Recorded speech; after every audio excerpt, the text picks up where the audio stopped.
On revient à la présidentielle avec Bruno Jeudi de Paris Match. Bruno, on vient de le voir, la situation de François Fillon devient intenable. Il commence à être relâché par une partie de son camp. Il multiplie les attaques contre les juges. Il est chaque jour moins audible. Quelle est réellement sa stratégie, Bruno, sauf à vouloir foncer dans le mur?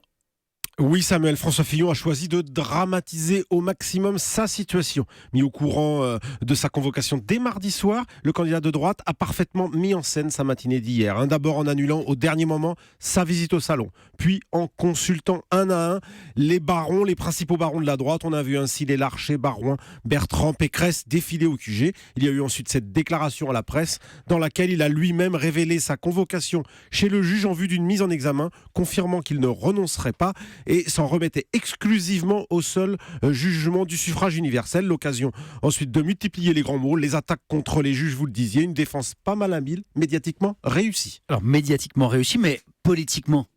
Beaucoup de dégâts, d'abord les défections, Bruno Le Maire en tête et ses amis, plus les jupéistes, sans compter l'UDI qui suspend son soutien, le centre droit craque et lâche Fillon. Ça, c'est un premier coup dur. Mais François Fillon se consolera en se disant que ses soutiens les plus importants tiennent, mais jusqu'à quand, Samuel? La vérité, c'est que Nicolas Sarkozy ne baisse pas de pouce, car il ne veut pas d'une solution de remplacement qui s'appellerait Alain Juppé. Il encourage donc Fillon à tenir. Alain Juppé, lui a redit sa loyauté, mais il se tient prêt à saisir sa chance si Fillon lui laisse sa place. Reste à savoir si ce plan B fuse. Juppé ferait mieux dans les sondages que le plan F. Bruno, ce jeu de la barbichette, ça peut tenir jusqu'à quand?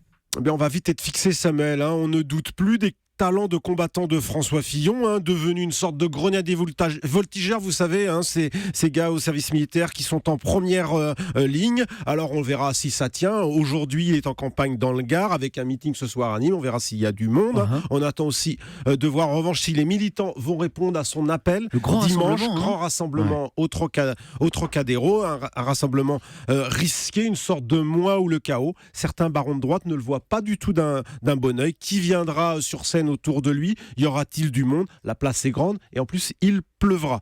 Alors François Fillon a besoin du soutien de ses supporters car il ne dispose que de quelques jours pour sauver sa candidature et son camp. S'il tient encore dans les sondages, on mesurera sûrement d'ici lundi le prix à payer d'une future mise en examen. Moi ou le chaos, la stratégie risquée de François Fillon. C'était l'édito politique de Bruno Jeudi de Paris Match.